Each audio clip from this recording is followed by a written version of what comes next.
अशातच राज्यात एक नवा संघर्ष उभा राहिला आणि तो म्हणजे बंजारा विरुद्ध आदिवासी अशा प्रकारचा. त्याचं कारण आहे मराठा समाजासाठी गॅझेट लागू केलं, हैदराबाद गॅझेट, आणि त्या गॅझेटच्या अंमलबजावणीच्या नंतर राज्यामधला जो बंजारा समाज आहे तो आज रस्त्यावरती उतरलाय, लाखोंचे मोर्चे निघतायत. काँग्रेसच्या लोकांनी विरोध केला होता बऱ्यापैकी. त्यावेळेस काँग्रेसचेच खासदार होते, कुठे बीजेपी वगैरे काही नव्हतं. 400च्या जवळपास खासदार काँग्रेसचे असायचे आणि त्यांनी विरोध केला होता. आणि त्यानंतर 76ला परत बिल आणलं आणि त्यावेळेस ते मिळू शकलं नाही आम्हाला. ठीक आहे, हा झाला इतिहास. पण वर्तमानात तुम्हाला अशा प्रकारचं अनुसूचित जमातीचं आरक्षण जर मिळवायचं असेल तर आदिवासी आहात तुम्ही, हे तुम्ही सांगताय. आदिवासींचं आरक्षण त्या कॅटेगरीतलं आरक्षण असेल तर त्याचे निकष तुम्हाला पूर्ण करावे लागतील. आज बंजारा समाज ते निकष पूर्ण करतो का? महाराष्ट्रातील बंजारा समाज, मी फार जबाबदारीने हा शब्द वापरतोय, महाराष्ट्रातील बंजारा समाज. महाराष्ट्रातील बंजारा समाज हा भटका विमुक्त आहे आणि त्या लोकूर कमिटीने 5 निकष ठरवले आहेत आदिवासींचे. जर हे 5 निकष असतील तर तुम्ही एका अर्थाने आदिवासी म्हणून, तुमचा शेड्यूल ट्राईब म्हणून, म्हणजे अनुसूचित जमातीच्या शेड्यूल मध्ये, अनुसूचीमध्ये तुमचा समावेश होऊ शकतो. नमस्कार, मी विलास बडे, न्यूज 18 लोकमतच्या थेट मुद्द्यावर या विशेष कार्यक्रमात आपल्या सगळ्यांचं स्वागत. महाराष्ट्रामध्ये ओबीसी आणि मराठा या दोघांमधला आरक्षणावरचा जो संघर्ष आहे तो संघर्ष अजून थांबलेला नाही. अशातच राज्यात एक नवा संघर्ष उभा राहिला आणि तो म्हणजे बंजारा विरुद्ध आदिवासी अशा प्रकारचा. त्याचं कारण आहे मराठा समाजासाठी गॅझेट लागू केलं, हैदराबाद गॅझेट, आणि त्या गॅझेटच्या अंमलबजावणीच्या नंतर राज्यामधला जो बंजारा समाज आहे तो आज रस्त्यावरती उतरलाय, लाखोंचे मोर्चे निघतायत. आणि बंजारा समाजाची मागणी आहे की आम्हालाही या आरक्षणाचा लाभ मिळाला पाहिजे, जे इतर राज्यांमध्ये एसटी मध्ये आरक्षण आहे, एससी मध्ये आरक्षण आहे. तर आम्ही सुद्धा एसटी अनुसूचित जमातीचं आरक्षण आम्हाला लागू केलं जावं, अशा प्रकारची मागणी केली जाते. आणि त्यामुळे ही मागणी खरंच संवैधानिक आहे का, कायद्याच्या कसोटीवरती टिकणारी आहे का, ती मागणी योग्य आहे का, आणि अशा प्रकारची मागणी एसटी मध्ये जाण्याच्या संदर्भातली ती पूर्ण होऊ शकते का, त्याच्यातले कायदेशीर अडचणी नेमक्या काय आहेत हे सगळं समजून घेण्यासाठी आपल्यासोबत मान्यवर पाहुणे, आपल्यासोबत अनुसूचित जमातींच्या आरक्षणाच्या संदर्भातले अभ्यासक, आरक्षणाचे अभ्यासक डॉक्टर संजय दाभाडे सर आहेत. आपल्यासोबत आरक्षण अभ्यासक आणि बंजारा समाजाचे नेते हरिभाऊ राठोड, माजी खासदार, आपल्या सोबत आहेत. हरिभाऊ, तुमचं सुद्धा स्वागत आहे. मी या चर्चेची सुरुवात हरिभाऊ तुमच्यापासून करणार आहे. कधी नव्हे ते एक विराट शक्ती बंजारा समाजाची रस्त्यावर दिसली. 2 मोर्चे निघाले बीड आणि जालनामध्ये. बंजारा समाजानं एक प्रकारे आक्रोश आपला व्यक्त केला आणि सांगितलं की आरक्षण आमच्या हक्काचं आहे आणि आम्हाला एसटीतलं ते आरक्षण मिळालं पाहिजे. पण या मागणीला नेमका आधार काय आहे? कशाच्या आधारावर बंजारा समाज असं म्हणतोय की आम्हाला आदिवासींचं आरक्षण मिळू शकतं?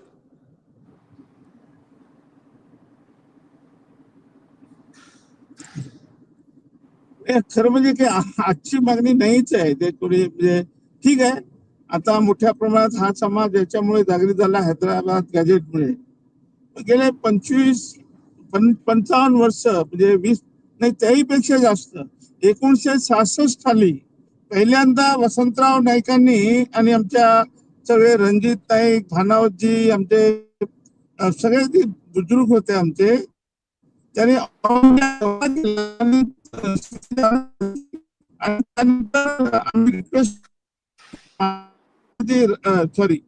इंदिराजी गांधी यांनी 1966 साली पहिल्यांदा रकाबगंज दिल्ली येथे बैठक बोलावली. यशवंतराव चव्हाण सुद्धा होते त्या म्हणजे बंजारा परिषदेला. आणि तिथे आम्ही परिषदेमध्ये मागणी केली की शेड्यूल ट्राईब आम्हाला मिळाला पाहिजे, आम्ही आदिवासीचे सगळे क्रायटेरिया फुलफिल करतो. आणि त्यानंतर 1967 साली पहिल्यांदा बिल आलेला आहे आपल्या लोकसभेमध्ये. तो ते त्यावेळेस पास होऊ शकलं नाही. परत 1971 ला परत बिल आलं. त्यावेळेस जॉईंट पार्लमेंटरी कमिटी बसवली होती. जॉईंट पार्लमेंटरी कमिटीने पूर्ण देशभर दौरा केला आणि त्यांनी परत रेकमेंडेशन केलं की हे बंजारा समाजाला दिलं पाहिजे. त्यावेळेस काही लोकांनी विरोध केला होता, खासदारांनी, आणि त्यामुळे म्हणजे स्वकीय म्हणजे काँग्रेसच्याच लोकांनी विरोध केला होता बऱ्यापैकी. त्यावेळेस काँग्रेसचेच खासदार होते, कुठे बीजेपी वगैरे काही नव्हतं. 400च्या जवळपास खासदार काँग्रेसचे असायचे आणि त्यांनी विरोध केला होता. आणि त्यानंतर 76ला परत बिल आणलं आणि त्यावेळेस ते मिळू शकलं नाही आम्हाला, ठीक आहे. परंतु आता त्यावेळेस म्हणजे आम्ही वारंवार, मी स्वतः 5 जानेवारीला गेले 25 वर्ष मी सातत्याने मोर्चा काढतो, आंदोलन करतो.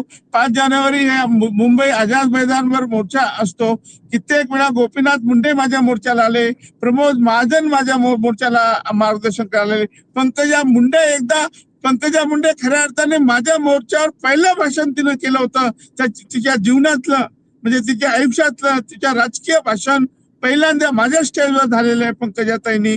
आणि त्यावेळेस साहेब बिमार होते, साहेब बॉम्बे हॉस्पिटल मधून बघत होते आणि म्हणजे आझाद मैदान ते दिसायचं त्यांना 5व्या माळ्यावरून, ते सगळं बघत होते त्या ठिकाणून. आणि एवढे खुश झाले आपले गोपीनाथ मुंडे साहेब की माझी पंकजाने बघा कसं भाषण, मला विचारलं कसं भाषण केलं पंकजा. म्हटलं जबरदस्त भाषण केलं, तिचं भविष्य उज्ज्वल आहे. आणि तिनं एवढं भावूक होऊन भाषण केलं. मी बंजारा तांड्यामध्ये, माझे सगळ्या बाजूलाच आमचा तांडा आहे बंजाराचा, मला माहित आहे बंजारा. हा झाला इतिहास. पण वर्तमानात तुम्हाला अशा प्रकारचं अनुसूचित जमातींचं आरक्षण जर मिळवायचं असेल तर आदिवासी आहात तुम्ही, हेच तुम्ही सांगताय. आदिवासींचं आरक्षण, त्या कॅटेगरीतलं आरक्षण हवं असेल तर त्याचे निकष तुम्हाला पूर्ण करावे लागतील.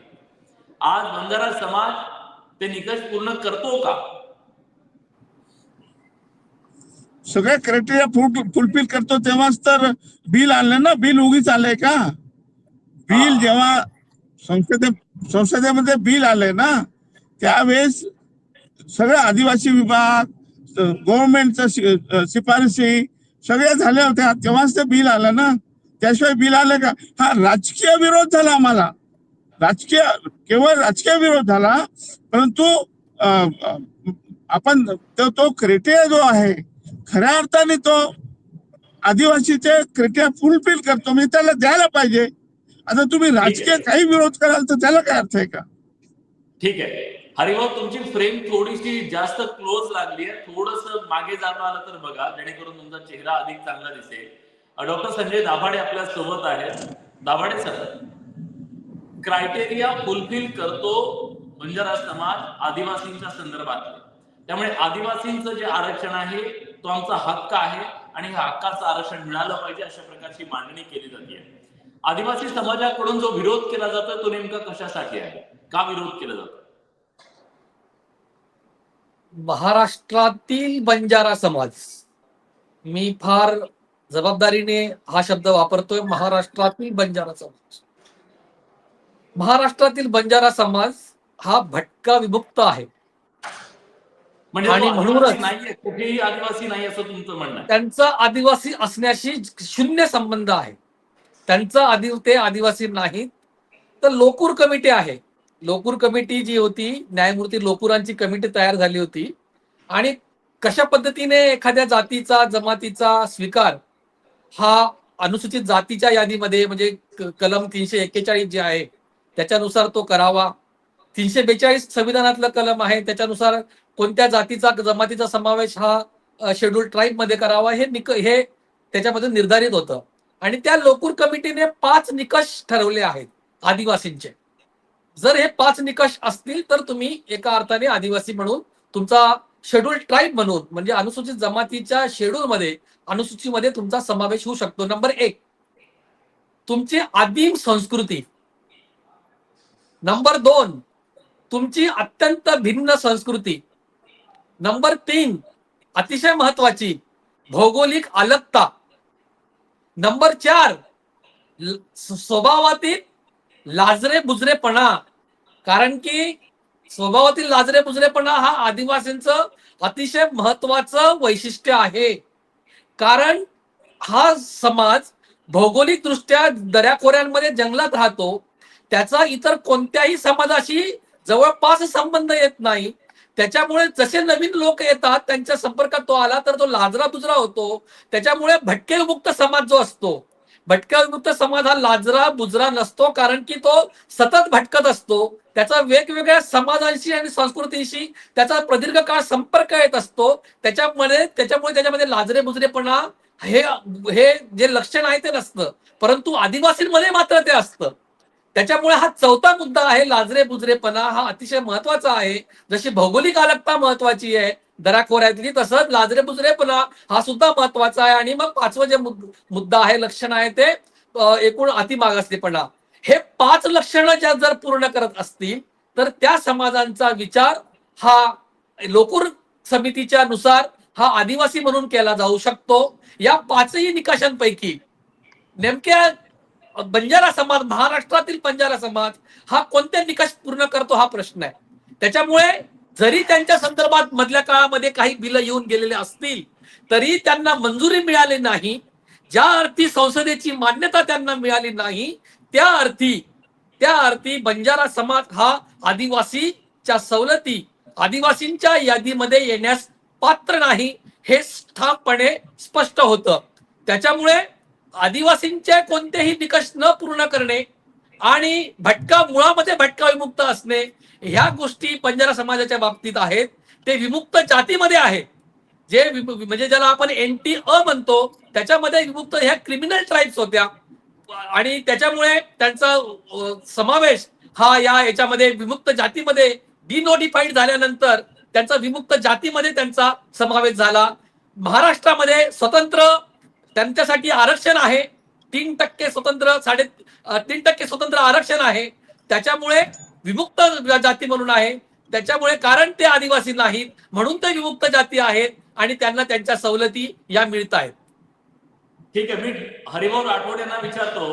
हरिभाऊ, त्यांचं म्हणणं आहे की ज्या प्रकारच्या 5 निकष आहेत आदिवासी ठरण्याच्या संदर्भातले, त्या निकषांची पूर्तता बंजारा समाज करत नाही अशी मांडणी ते करतायत.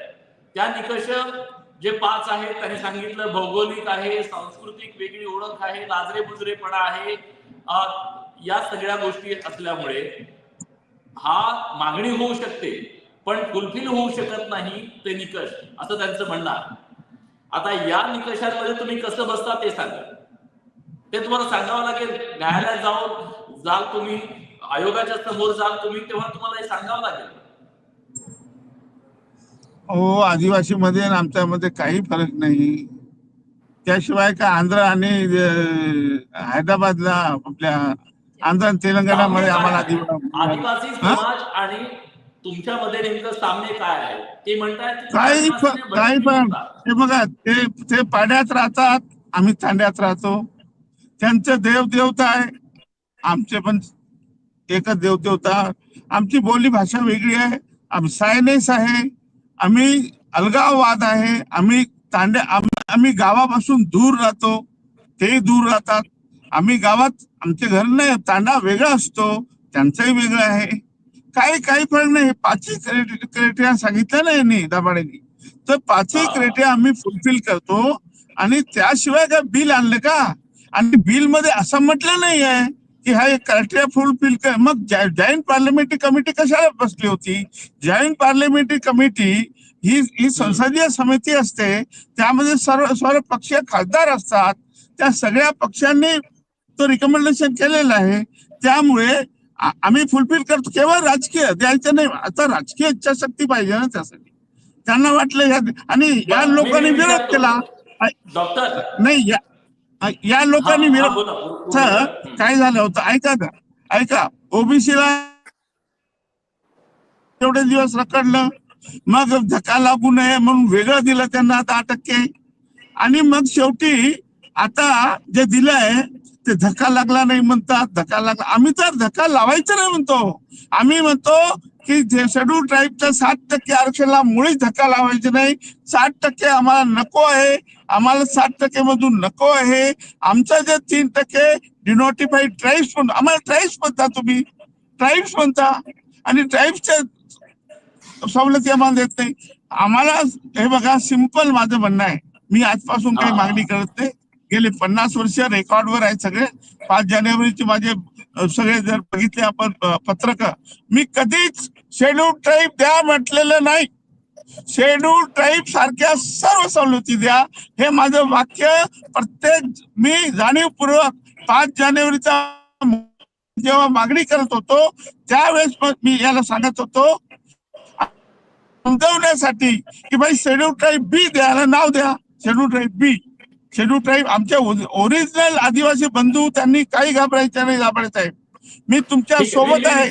तुमचं एक टक्का पण काढून घेणार नाही. तुमचं एक टक्का पण काढून 7% तुम्हाला मिळालं पाहिजे या मताचा मी.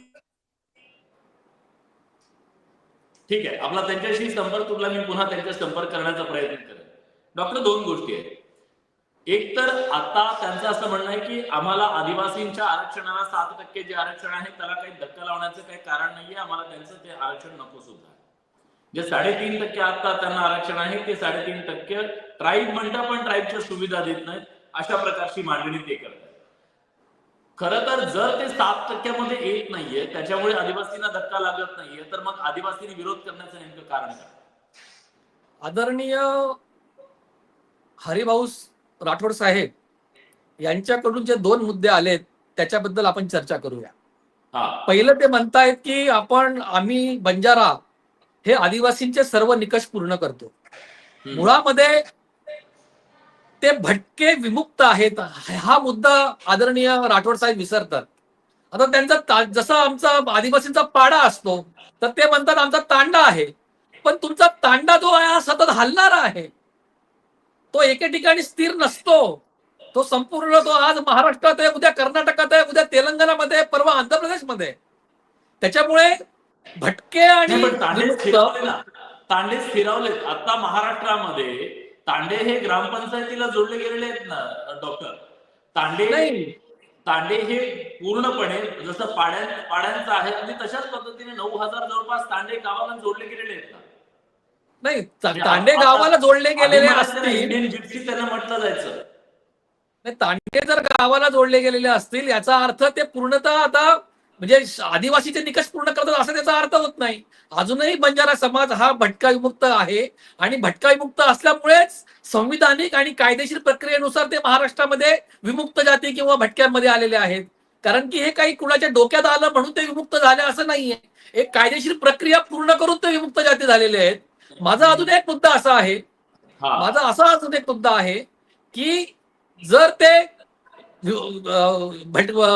अनुसूचित जमाती आहेत, म्हणजे तुम्ही जे म्हणतात किंवा आदरणीय हरिभाऊ राठोड साहेब जे म्हणतात की आम्ही तुमच्या आरक्षणाला काही त्याच्यामध्ये काही वाटा मागत नाही आहोत, परंतु मुद्दा असा आहे आज बंजारा म्हणून म्हणतायत की आम्हाला तुमचा काही वाटा नकोय, आमचं वेगळं 3% द्या, परंतु आदिवासींमध्ये द्या.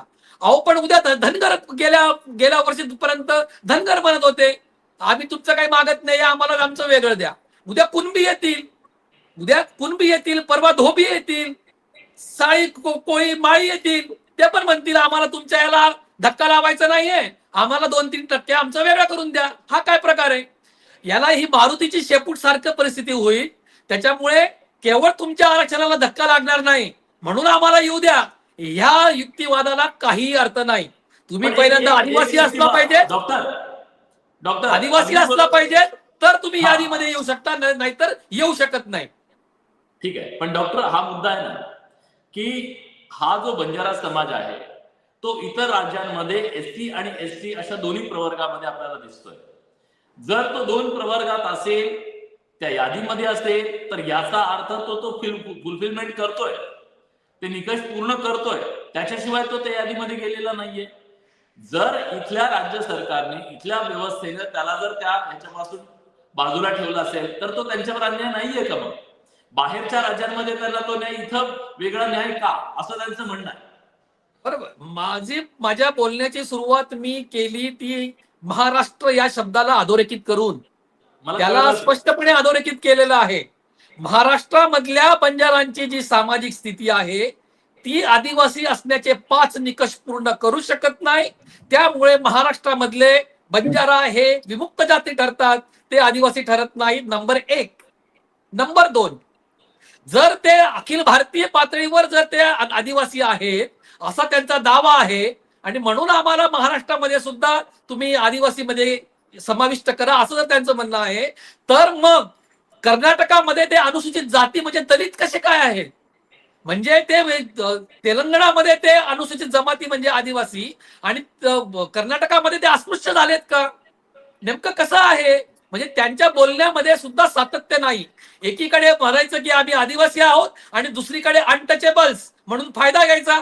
ही विसंगती त्यांच्या बोलण्यामध्ये आहे आणि केवळ एक राजकीय एक स्टंटबाजी म्हणून अशा पद्धतीने ही मंडळी आज महाराष्ट्रामध्ये एका अर्थाने अस्वस्थता निर्माण करत आहेत आणि एका अर्थाने एक ज्याला म्हणतो आपण एक भेदभाव एका अर्थाने तणाव निर्माण करत आहेत. आणि ही तणाव त्यांनी निर्माण केला नाही पाहिजे, कारण की ते मुळामध्ये आदिवासी नाहीत. बरं, कर्नाटकात दलित आहेत. पण मला आणि प्रेक्षकांना थोडस समजून सांगा की एखाद्या समाजाने जर आदिवासी असल्याच्या बद्दलची मांडणी केली किंवा मागणी केली तशा प्रकारची, तर प्रक्रिया नेमकी काय आहे? आदिवासी कसं होता येतं किंवा एसटीचा आरक्षणाचा लाभ कसा मिळू शकतो? प्रक्रिया याच्यामध्ये सर्वात अतिशय महत्वाचा प्रश्न आहे सर हा. संविधानातलं कलम 342 जे आहे त्याची कॉपी आता माझ्याकडे आहे. हे संविधानाचं पुस्तक आहे.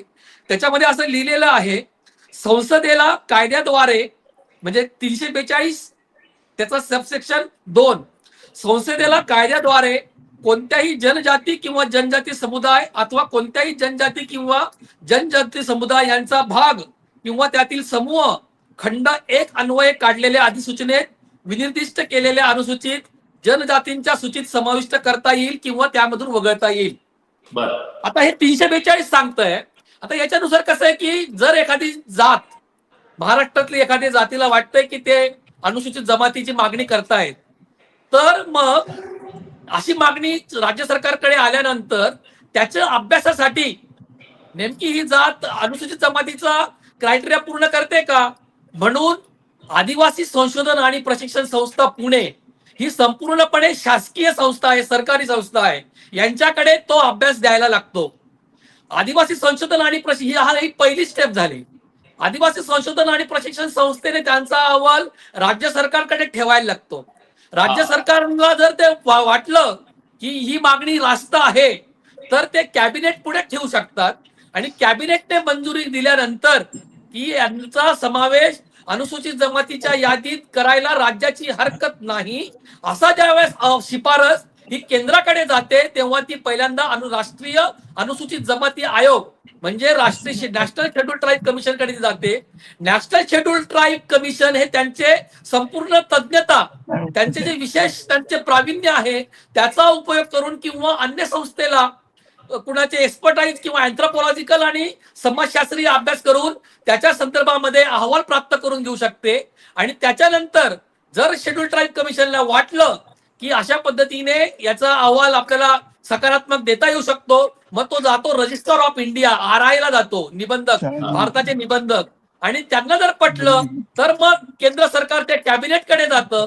कॅबिनेटने केंद्राच्या कॅबिनेटने जर त्याला मंजुरी दिली तर त्याचं विधेयकामध्ये रूपांतर होतं आणि त्याच्यानंतर संसदेच्या दोन्ही सभागृहामध्ये ते मांडलं जातं. संसदेच्या दोन्ही सभागृहामध्ये जर सभासदांना वाटलं की अशा पद्धतीने जी काही प्रक्रिया झालेली आहे ती योग्य नाही किंवा अयोग्य आहे, तर तो संसदेचा सर्वोच्च अधिकार आहे. ते जे बिल आहे ते मान्य करायचं की नाही, फेटाळायचं की मान्य करायचं, हा त्यांचा संपूर्ण सर्वोच्च अधिकार हा मेंबर ऑफ पार्लमेंटला आहे. आणि त्यांनी जर ते स्वीकारलं तरच त्याला कायद्याची मान्यता मिळते आणि मग ते सहीसाठी राष्ट्रपतींकडे जातं आणि मग अनुसूचीमध्ये त्याचा समावेश होतो. ही संपूर्ण प्रक्रिया आहे. डॉक्टर खूप महत्वाची माहिती तुम्ही सांगितली. मला हरिभाऊना तेच विचारायचं आहे. हरिभाऊ, आता डॉक्टरांनी ही सगळी प्रक्रिया सांगितली. अनुसूचित जमातींच्या आरक्षणाच्या संदर्भात म्हणजे यादीमध्ये जाण्यासाठी नेमकं काय करायला, आता बंजारा समाज या सगळ्या प्रक्रियेमध्ये कुठपर्यंत पोहोचलेला आहे? बंजारा समाजाला याची जाणीव आहे का की हे आरक्षण मिळवणं किती अवघड आहे आणि त्याच्यासाठी नेमकं काय करावं लागतं आणि त्याच्यासाठी तुम्ही ते केलंय का, गृहपाठ त्याचा? डॉक्टर साहेबांनी, दाभाडे साहेबांनी जे सांगितलं अगदी 100% मी त्याच्याशी सहमत आहे. ते त्यांनी बरोबर सांगितलं. त्यांनी एकही चूक केली नाही आणि ते सगळं आम्ही केलेलं आहे. त्याशिवाय बिल आलाय का? त्याशिवाय बिल आलाय का 67 ला? हा प्रक्रिया पूर्ण करूनच बिल आलेला आहे आणि त्यांना माहित नसेल कदाचित हे बिल अजूनही पेंडिंग आहे. जसं बघा गेले 50 वर्षापासून महिलांचं बिल येते ना पेंडिंग पडतंय, पेंडिंग पडते. तसं आमचं 67 ला पेंडिंग पडलं, 71 ला पेंडिंग पडलं आणि 76 पासून पेंडिंग आहे. तर तुम्ही बिल आणा, चर्चा करा, पास करा, सरकारच्या हातात आहे. त्याशिवाय इन ऍडिशन तुम्हाला सांगतो, दाभाडे साहेबांना माहित नसेल कदाचित, या देशाचे जे संविधान आहे त्या संविधानामध्ये शेड्यूल ट्राईबची लिस्ट आहे. त्या लिस्ट मध्ये 35 नंबरवर आमच्या समाजाचा बंजारा नसला तरी नायक नाही का, मोठा नाही का, नाना नाही का, चोळीवाला नाही का, सिंगवाला नाही का,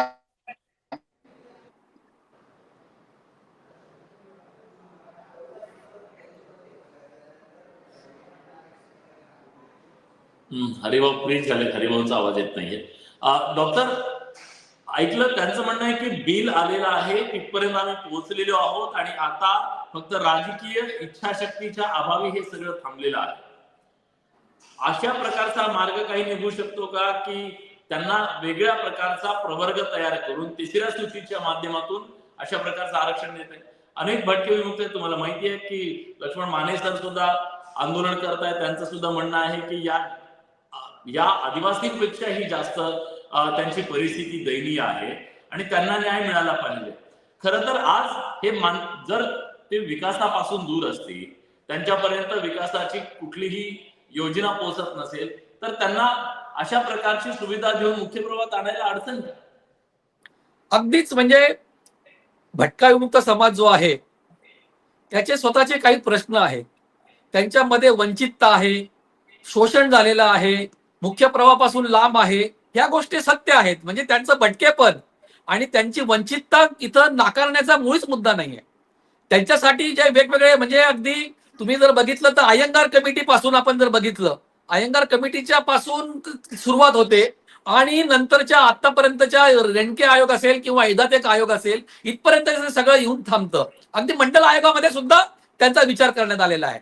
परंतु रेणके आयोगानुसार आणि इतर आयोगांच्या शिफारशीनुसार त्यांच्यासाठी, त्यांच्या वंचितेला ऍड्रेस करण्यासाठी, त्यांचे प्रश्न सोडवण्यासाठी आपल्याला तिसऱ्या अनुसूचीचा पर्याय उपलब्ध आहे. ज्याप्रमाणे अनुसूचित जातीची एक अनुसूची आहे, अनुसूचित जमातीची एक अनुसूची आहे, त्याप्रमाणे आदरणीय राठोड साहेब जे म्हणतात की राजकीय इच्छाशक्तीचा आपल्याला उपयोग करून घ्यायला पाहिजे. राजकीय इच्छाशक्ती जर असेल किंवा ती यावी म्हणून प्रयत्न केला पाहिजे आणि राजकीय इच्छाशक्ती तयार होण्यासाठी अनुसूचित याचा तिसरी अनुसूची भटक्या विमुक्तांसाठी, कारण की जवळपास 154च्या वर जाती समूह आहेत भटक्या विमुक्तांचे, यांना न्याय मिळण्यासाठी तिसरी अनुसूचीच्या साठी लढा उभारला गेला पाहिजे. त्या लढ्यामध्ये आमच्यासारखे कार्यकर्ते जे आदिवासी चळवळीतनं आलेले आहेत, आंबेडकरी चळवळीतनं आमची पार्श्वभूमी आहे, आम्हाला न्यायाचं तत्व मान्य आहे. त्याच्यामुळे जर तिसऱ्या अनुसूचीची मागणी आमचा भटका विमुक्त समाज करत असेल तर त्याच्या पाठीमागं माझ्यासारखा कार्यकर्ता निश्चितपणे उभा राहील. ठीक आहे, आपण बघूया की या सगळ्यामध्ये आता बंजारा समाजाची जी अस्वस्थता आहे त्याच्यावरती सरकारी पातळीवर काय नेमकं उत्तर शोधलं जातं. प्रत्येक समाजामधली ही जी अस्वस्थता आणि एक प्रकारे आरक्षणाची मागणी रेटून धरण्याच्या बद्दलची आक्रमकता आपल्याला दिसते. कुणाची आक्रमकता आरक्षण मिळवण्यासाठी आहे तर कुणाची ती टिकवण्यासाठी आहे आणि त्यामुळे सामाजिक पातळीवरती संपूर्ण महाराष्ट्रामध्ये समाजामध्ये एक प्रकारच्या संघर्षाची स्थिती आपल्याला दिसते. पण ही संघर्षाची स्थिती टाळून एक प्रकारे या सगळ्यातनं संवैधानिक मार्ग काढणं आणि प्रत्येकाच्या आशा आकांक्षांना उत्तर शोधणं ही काळाची गरज आहे. सर खूप धन्यवाद. खरं तर हरिभाऊ आता आपल्यापासून तुटलेले आहेत, पण आपण याच्यावरती चर्चा करूया निश्चितपणे या पुढच्या काळात सुद्धा, आणि मार्ग नेमका काय आहे आणि त्या समाजाचे जे प्रश्न आहेत प्रामुख्यानं त्याची जी अस्वस्थता आहे त्याला ऍड्रेस करण्याचा आपण प्रयत्न करूया. किमान सरकारी पातळीवर व्यवस्थेपर्यंत, सत्ताधाऱ्यांपर्यंत ती अस्वस्थता पोहोचून त्या माध्यमातून काही मार्ग काढण्याचा प्रयत्न निश्चित हवा ही अपेक्षा आहे. सर, मी मनापासून आपले धन्यवाद व्यक्त करतो. आपण धन्यवाद सविस्तरपणे सर. बोललात आणि धन्यवाद वेळ दिला. धन्यवाद थँक्यू सो मच. थँक्यू.